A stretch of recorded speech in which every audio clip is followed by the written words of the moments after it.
Terima kasih Pak Yusuf atas kesempatannya. Selamat malam Bapak Ibu, Shalom semuanya. Saya berdoa semua Bapak Ibu dalam keadaan sehat semua pada malam hari ini. Terima kasih atas kesempatannya untuk saya bersaksi. Perkenalkan, nama saya Sri Mariani. Jadi sebelum jadi seorang pengikut Kristus, saya adalah seorang single parent dengan 3 orang anak.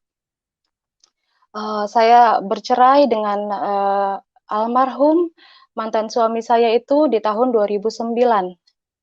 Eee, Beliau baru saja meninggal, di tahun ini, Juni di 2020.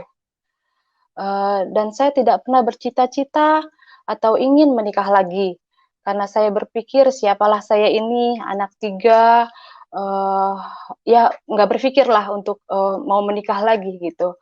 Jadi saya melanjutkan, hidup saya dengan, 3 anak saya. 3 anak saya masih kecil-kecil, jadi pas tahun 2009 itu anak saya yang terakhir itu baru berusia 1 tahun. Eee, saya melanjutkan hidup saya bekerja dengan 3 orang anak saya menjadi tulang punggung adik-adik saya, dan saat itu, kakak saya sedang sakit juga, almarhum ayah saya juga lagi sakit, tapi tetap, saya menjalankan, hidup saya dengan single parent.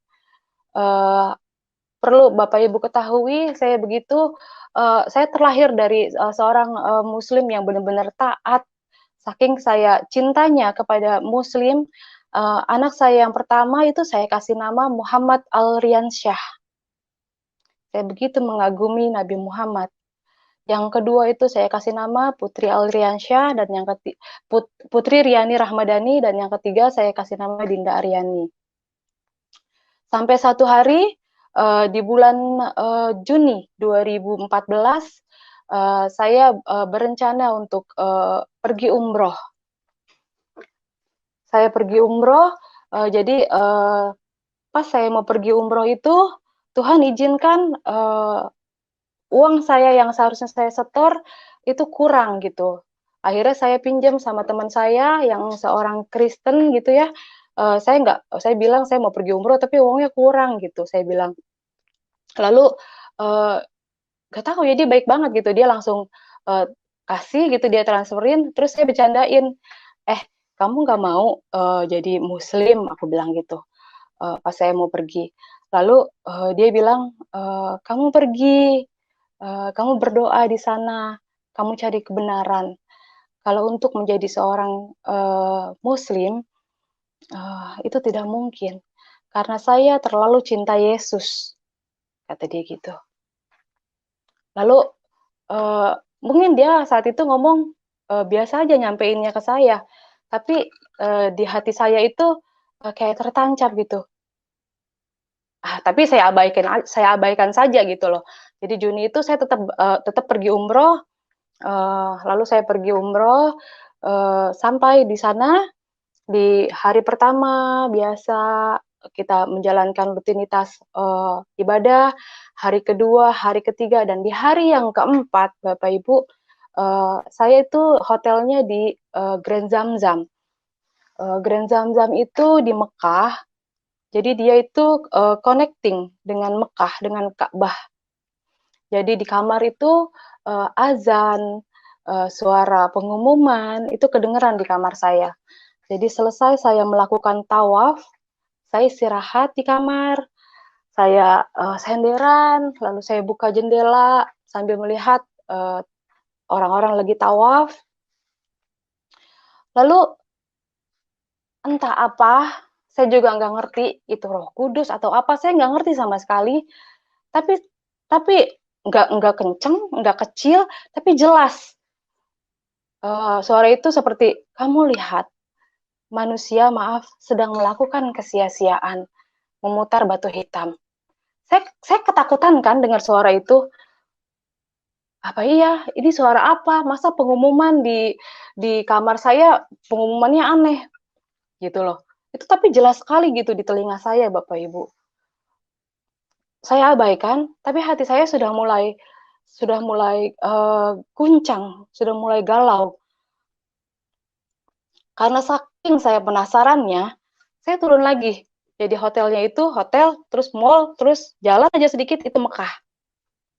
Saya jalan lagi, saya pergi lagi ke Mekah, saya umroh lagi, saya melakukan tawaf lagi, karena saya penasaran, saya buka, saya singkapkan gitu. Benar, benar memang batu hitam gitu.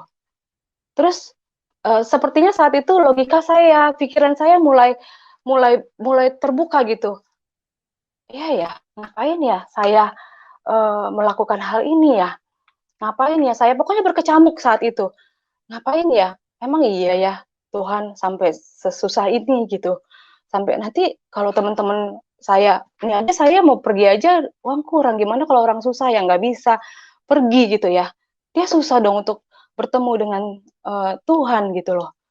Itu mulai logika saya di situ berkecamuk gitu. Galau, rasa ingin tahu, rasa penasaran.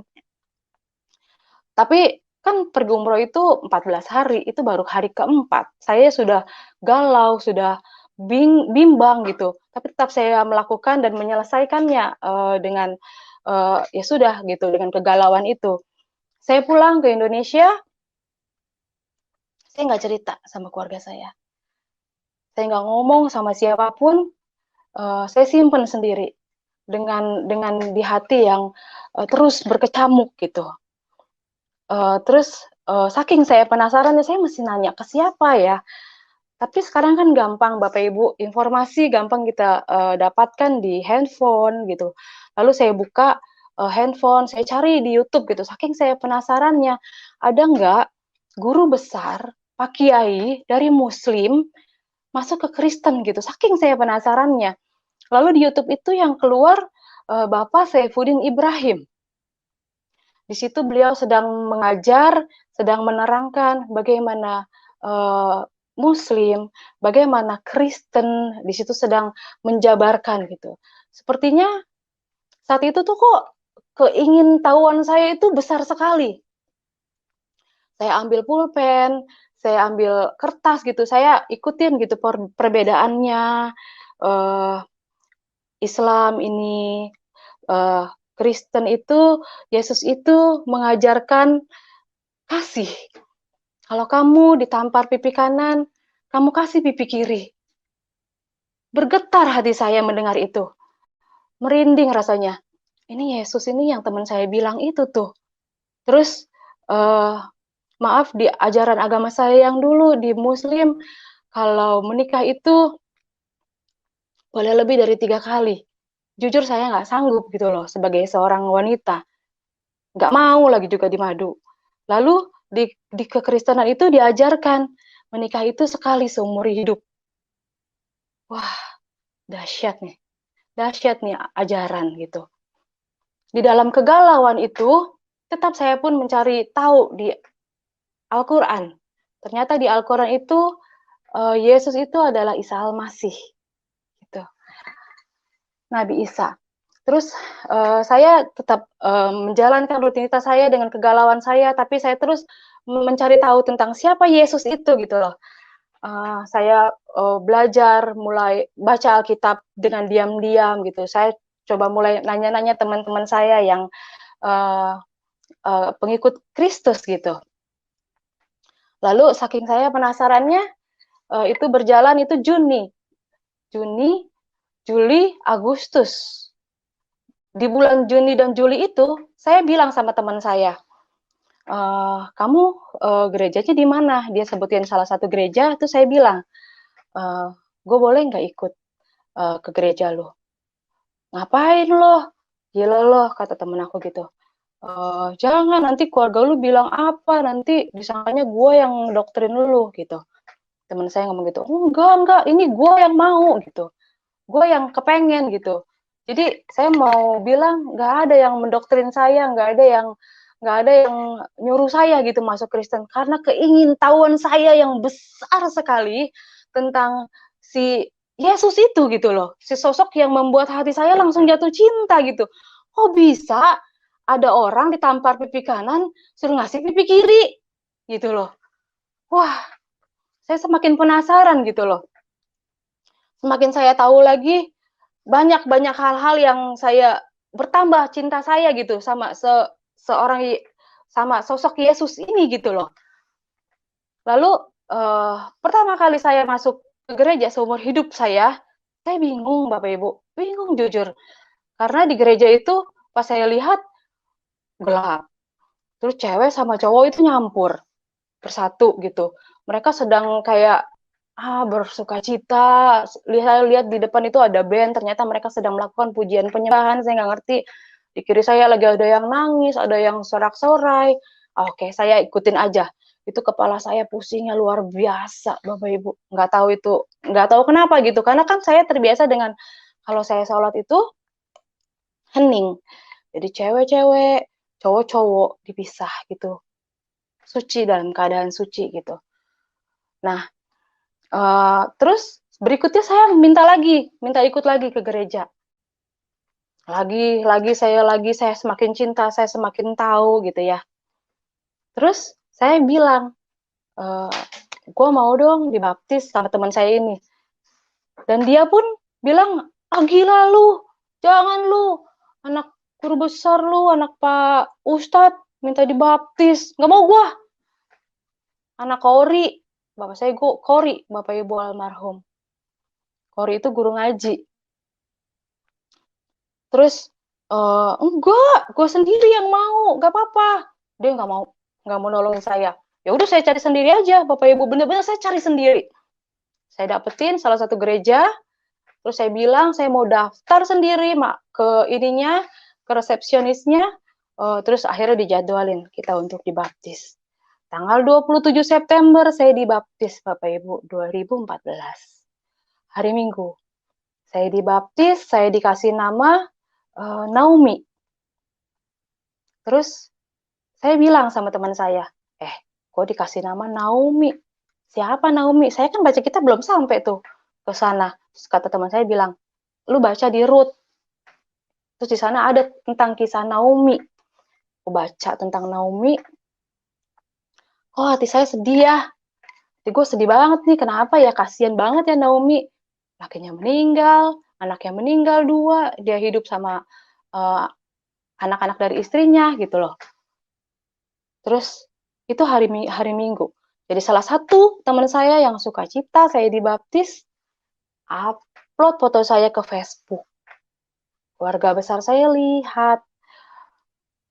Lalu hari Senin, saya lagi kerja di Jakarta, saya ditelepon sama mbak di rumah, mengabarkan bahwa anak-anak diambil paksa sama ayahnya, sama mantan suami saya. Waktu itu kan memang belum meninggal. Waduh, itu karena dia denger gitu. Mereka takut anak-anak saya didoktrin gitu loh. Jujur, saat itu saya kacau banget gitu, saya sedih banget gitu. Karena saya kerja itu ya buat anak gitu loh. Buat anak, tiga-tiga buat keluarga. Buat orang tua saya, buat adik-adik saya gitu. Tuhan, kenapa Tuhan?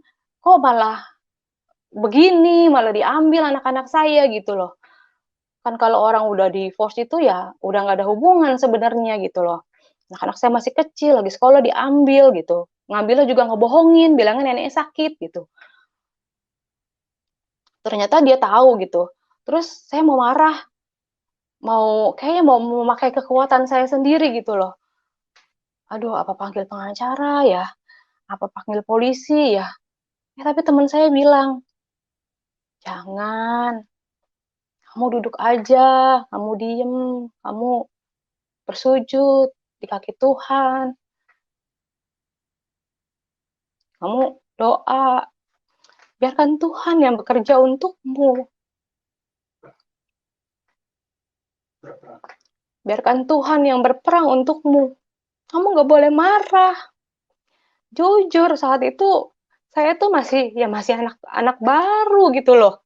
Menjadi seorang pengikut Kristus yang baru. Gak bisa, gue kerja tuh buat anak. Anak gue gak ada, gimana rasanya gitu. Tapi ya, benar-benar saya mau taat. Saya mau, ya udah deh, iya deh, taat deh gitu.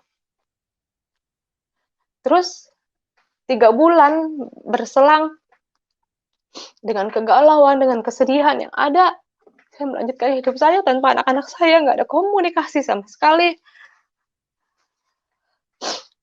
3 bulan Bapak Ibu, benar-benar di hari dan jam yang sama, itu 3 bulan, yang Muhammad Alriansyah ternyata di pesantren yang nggak layak,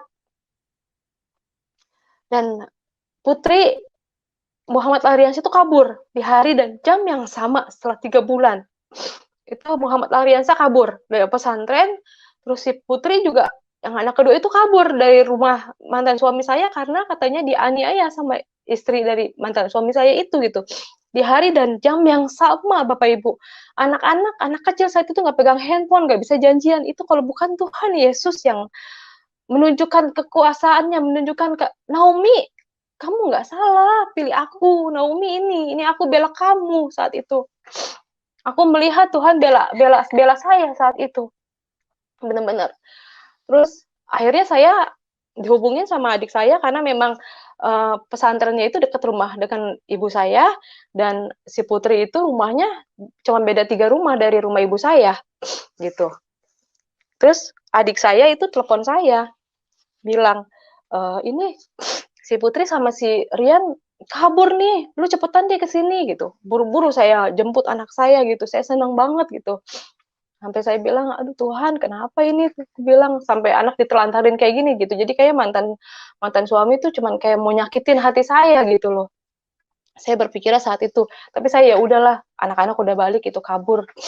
Akhirnya saya melanjutkan hidup saya didik anak-anak saya, benar-benar kita dia ikut saya ibadah, anak-anak saya tiga-tiganya.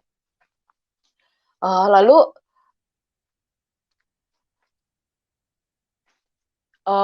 banyak pencobaan, lalu keluarga besar saya pun tahu saya dicoret dari daftar warisan, saya dicari-cari mau dibunuh, sampai saya ketakutan. Di Facebook itu saya diancam. Tapi tetap saya mau taat. Akhirnya saya ya tetap mau taat. Pokoknya Tuhan beri saya kekuatan untuk terus menjadi pengikut-Mu gitu. Karena nggak ada sedikit pun yang saya lihat dari ajarannya, dari ajaran Kristus untuk membenci saudara kita gitu loh.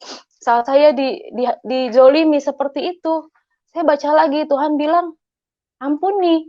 Kamu harus mengampuni 70 kali 7. Kamu harus mengampuni saudaramu yang menyakitimu. 70 kali 7 itu banyak sekali. Jadi nggak ada kesempatan buat saya marah gitu. Di situ saya yang benar-benar terus saya semakin yakin gitu, semakin Tuhan memberikan ujian, semakin saya mau terus maju gitu Bapak Ibu. Terus dengan berjalannya waktu saya kerja ke Bali sampai satu titik almarhum ayah saya meninggal. Saya ditelepon sama adik saya, dikabarin, lalu saya pergi, saya pulang, saya cari pesawat yang benar-benar penerbangan pertama, sampai saya di Jakarta, saya ditelepon sama ibu saya. Neng, maaf, nggak bisa, Neng kesini nggak bisa, nggak boleh, kita udah berembuk, keluarga besar udah memutuskan, Neng Yani nggak boleh datang ke sini untuk melihat yang terakhir kali wajah Baba gitu. Saya orang Betawi jadi manggilnya Baba. Padahal ya Bapak Ibu itu hari Senin ya, Bapak saya meninggal. Hari Minggunya itu Bapak saya itu telepon gitu. Nggak tahu, kalau saya tahu mungkin saya pulang saat itu, saya nggak tahu. Dia telepon, dia bilang, Neng, terima kasih untuk semuanya. Baba minta apa aja, Neng kasih. Terima kasih buat semuanya. Udah ngurusin Baba sampai sekarang. Dia bilang, maafin Baba banyak ngerepotin, Neng, kata dia. Saya bilang, kenapa Baba ngomong kayak gitu? Saya nggak tahu tuh Bapak Ibu. Bapak saya sebenarnya mau meninggal. Saya pulang dari gereja itu hari Senin. Bapak saya telepon. Dan katanya teleponnya juga ngumpet-ngumpet dari ibu saya. Saya bilang, "Ya udah Bu, kalau Yani nggak boleh lihat Baba untuk yang terakhir kalinya, gak apa-apa," bilang. "Tapi urusin di hari yang terakhir ya Baba, kasih yang terbaik. Urusin pemakaman Baba, bener-bener yang terbaik. Gak apa-apa ya nih, ikhlas Yani nggak ngeliat wajah Baba untuk yang terakhir kalinya." Saya nggak bisa marah Bapak Ibu saat itu, benar-benar saya nggak bisa marah. Tuhan kasih kekuatan buat saya untuk terus mengasihi mereka. Kalau saya pakai kedagingan saya salah apa? Untuk melihat wajah bapak saya yang terakhir kali, masa saya nggak boleh gitu. Saya bilang, ya udah, akhirnya saya transfer uang karena kan memang saya tulang punggung keluarga ya Bapak Ibu. Saya transfer uang untuk pemakaman Baba, mereka terima. Tapi saya tetap nggak boleh datang. Ya udah, saya tetap berdoa, saya pulang ke rumah saya istirahat, saya berdoa. Sudah, terus saya tetap melanjutkan hidup saya tetap bergereja, saya tetap melakukan ibadah saya, sambil bekerja, sambil ngurus anak-anak saya. Saya fokus, saya lagi kerja juga di Bali. Tiba-tiba saya terima telepon lagi dari Mbak di rumah. Jadi kalau saya di Bali itu anak-anak saya tinggal di rumah. Anak saya tiga-tiganya diambil paksa lagi sama mantan suami saya. Dan itu sampai detik ini. Jadi saya pikir benar-benar diambil paksa, mereka sampai katanya disyariatin, dikasih air biar mereka lupa sama mamahnya. Anak-anak saat itu telepon, "Ma, Dina mau pulang, Dina nggak mau di sini." Gitu. Sampai saya juga bingung gitu loh, kenapa kok ini dikasih lagi ya Tuhan ya gitu. Malah udah enak, anak-anak udah pelayanan, udah sekolah di sekolah yang layak menurut saya gitu loh. Ada pengajaran tentang Isa Al-Masihnya gitu. Ya mungkin mereka nggak seneng gitu kali ya. Terus ya udah, saya nggak bisa marah dan nggak berbuat apa-apa gitu loh Bapak Ibu. Terus saya pikir kan almarhum ini baru meninggal kemarin ya, Juni 2020. Oh, ayahnya udah meninggal, anak-anak bisa nih ya balik gitu. Saya pikir seperti itu. Tapi lagi-lagi Tuhan mengizinkan pencobaan ini ada gitu untuk saya. Jadi ibu kandung saya sendiri yang bilang kalau ayahnya meninggal, jangan harap anak-anak bisa balik ke kamu, kata ibu saya gitu. Itu yang menyampaikan mantan istrinya untuk saya ketemu untuk merayakan hari ulang tahun anak saya, Muhammad Alriansyah. Itu pun saya datang cuma 5 menit ke pesantrennya. Terus